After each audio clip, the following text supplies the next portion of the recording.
اللهم علمنا ما ينفعنا وارفعنا بما علمتنا وزدنا علما وتوفى أمرنا بالسر والإعلان إنك قادر على ذلك. الحمد لله أمي الله سبحانه وتعالى تندو كافوك ولجمانو Hishini nema chama babulu amani na faku ke chidi ula sohere maka Muhammadul Bashir Muhammadu mi chili kara here kana nini au pela jeli matu magule ko samfelala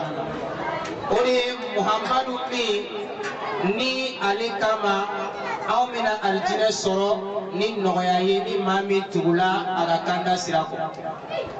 wa Muhammad maye mami bala kafona sira nyuma ira ana koni mami o sira nyuma ita sigata la kafoiga magobe minye no de aljina ibaso Allahumma rabbana alaka aljina no yanini au pela jeli alhamdulillah amina ana wajuru damne kadaka wati ko de bambulu wati de bambulu joni wati kasi amina anta damine Amadam ni jumedi ankelengo kashitane gie ka wan kerefe ni odi a'udhu billahi minash shaitanir rajim joni amadam ni turuni jekulu min nana konoroina amina ndado jekumna do ni ka nyefo bela jelinya na ala kira alayhi salatu wassalam ayat de ni anfe kanga nyo kanu Allah subhanahu wa ta'ala jati koso naino kanu Allah subhanahu wa ta'ala jati koso olu ma usinina olu de be nyo soro aljina konai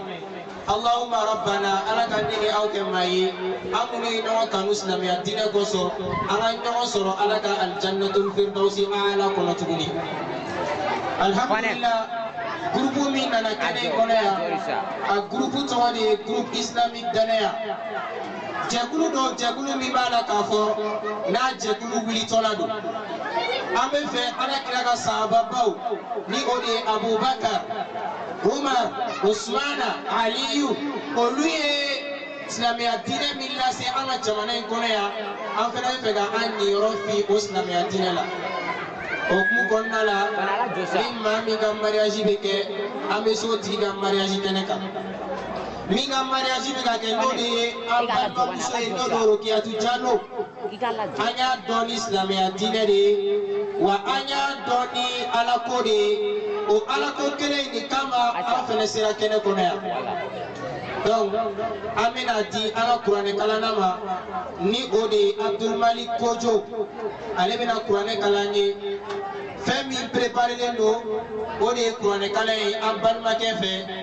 ani ambalma muso do fene be ale fene bina Qur'an kala no de Amina ta Sisoko ka fara wajuru kelaw ka cebala musobala olu fene bina doni fonne ni aw pela jelenyana Allahumma rabbana dikomi fora ala kanni aw ke abarake bahay o bane ko fe shiru dala o fene ba kolo ni odi qasida bamana kay olu fene bina ko ka shiru da kasira maw dusuku salo ni dongli mi mala ka fondati boss na me sharia ko alhamdulillah anga Qur'an kalana Abdul Malik Kojo ale bina Qur'an kalanda me bi idni rabbul ibad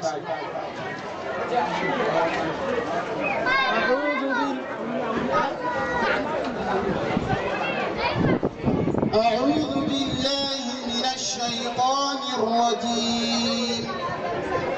وإن امرأة خافت من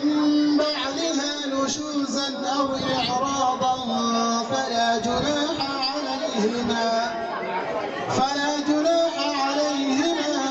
أن يصلحا بينهما صلحا والصلح خير